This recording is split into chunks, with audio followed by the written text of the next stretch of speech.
divorce by mutual consent, title as D. Rathi versus R. Rathi, decided by Honorable Supreme Court of India. I am member of Legal Gyan channel. Today we will learn about divorce by mutual consent. Honorable Supreme Court of India has decided a divorce by mutual consent case title as D. Rathi versus R. Rathi on April 13, 2026, that is spouse cannot one-sided back out of a binding court referred mediation settlement in a mutual divorce. Honourable supreme court of India ने 13 अप्रैल 2026 को एक फैसला सुनाया है। ये mutual consent divorce के बारे में है। जेड़ा हस्बैंड है उसने honourable supreme court of India में रिक्वेस्ट की थी कि जेड़ी उसकी वाइफ है उसने मीडिएशन एग्रीमेंट के बाद कंसेंट वापस ले ली। ये divorce by mutual consent Hindu marriage act 1955 की क्लास 13B में दर्ज है। The couple married on 2000 and separated in 2022-2023 had mutually agreed to divorce by mutual consent through mediation settlement. इस केस में कपल जो है उसका ब्याह सन 2000 में हुआ था और 2022-23 में उनका डिस्प्यूट पड़ गया और उन्होंने एक mutual consent through mediation settlement तैयार की, एक एग्रीमेंट तैयार किया जो कि मीडिएशन में तैयार हुआ और अपना case divorce by mutual consent में ऑनरेबल फैमिली कोर्ट में पुट अप किया और इन जोड़े का ब्याह हिंदू रीतों के मुताबिक हुआ था और इनके 2 बच्चे भी थे। That husband fulfilled his financial and property obligation and the first motion for the mutual divorce was granted after legal process was completed, just like required condition are met and statement of both spouse. इस case में first motion से पहले husband ने अपनी वित्तीय जिम्मेवारी पूरी कर दी और अपनी प्रॉपर्टी संबंधी जो लेन देन था, जो पैसे का था, गाड़ी का था, उसका क्लियर कर दिया और 2 स्पोर्स की, 2 हस्बैंड वाइफ की ऑनरेबल फैमिली कोर्ट में स्टेटमेंट भी दर्ज हुई और फर्स्ट जेड़ा मोशन है प्रवान हो गया। जब फर्स्ट प्रमोशन प्रवान होता है तो ये क्लियर करना पड़ता है कंडीशनों में कि उनका बच्चों के बारे में कोई डिस्प्यूट नहीं है, बच्चे की कस्टडी क्लियर हो गई है और जो वित्तीय लेन देन है वो क्लियर हो गया है और उनकी आपसी सहमति है।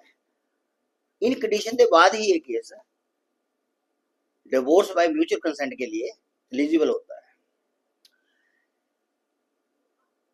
However, prior to the second motion, the wife withdraw her consent and start proceeding under the Domestic Violence, that is Protection of Women from Domestic Violence Act 2005। इस केस में फर्स्ट मोशन से बाद सेकंड मोशन से पहले wife ने अपनी consent वापस ले ली, यानी कि अपनी सहमति वापस ले ली और एक हस्बैंड के खिलाफ डीवी एक्ट 2005 के तहत घरेलू हिंसा का प्रोसीडिंग स्टार्ट कर दी। That as per Hindu Marriage Act 1955 class 13B to withdrawal consent before a mutual degree is ordinarily permitted। आमतौर पे जब म्यूचुअल कंसेंट का डिवोर्स डलता है आप section 13B of Hindu marriage act 1955 के तहत आमतौर से कंसेंट वापस ली जा सकती है डिग्री से पहले। What a party cannot withdraw from a divorce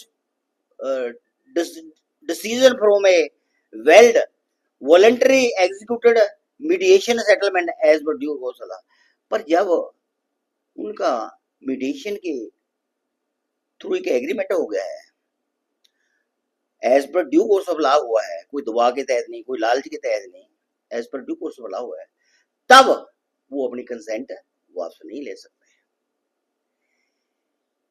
That the ethics code decide that filing a domestic violence complaint after the settlement was abuse of the legal process and an afterthought। As a result, the ethics code quashed the criminal proceeding। इस case में honourable supreme court of India ने exam किया है कि जो lady की तरफ से, वाइफ की तरफ से डोमेस्टिक वायलेंस कंप्लेंट डाली गई है, वो कानूनी प्रक्रिया की दुर्वरतों है। एक तरफ तो वो कंसेंट दे रही है म्यूचुअल डिवोर्स के लिए, और दूसरी तरफ ये डोमेस्टिक वायलेंस की प्रोसीडिंग स्टार्ट कर रही है। ये कानूनी प्रक्रिया की दुर्वरतों है और आफ्टर थॉट है। As a result, the ethics code quashed the criminal proceeding। Honourable supreme court of India ने ये जी क्रिमिनल प्रोसीडिंग थी डोमेस्टिक वायलेंस की, उसको क्वैश कर दिया। The ethics code exercise its extraordinary power under Article 142 of Constitution of India had approved divorce by mutual consent on the ground of mediation settlement and placed a stick bar on a future litigation between parties। Honourable supreme court of India ने article 142 constitution India के तहत mediation agreement को उचित ठहराया, उसको सही माना, और ये म्यूचुअल डिवोर्स कंसेंट का केस था, इसको अप्रूव कर दिया। और जी मीडिएशन एक्ट 223 की क्लास 1 तहत इस एग्रीमेंट को कानूनी मानता है। भले ही एक एडवोकेट करता है, मगर वो एडवोकेट को मीडिएशन एक्ट 223 सेक्शन 5 के तहत लीगली पावर है ये सेट करने के लिए। वो एक लीगली प्रोसेस ही माना जाता है, वो एक रफली प्रोसेस नहीं माना जाता। That as per Amendment Act 1976 of the Hindu Marriage Act 1955 class 13B, the consent of divorce by mutual consent was passed by the Parliament of India। As per this act, there are two motions.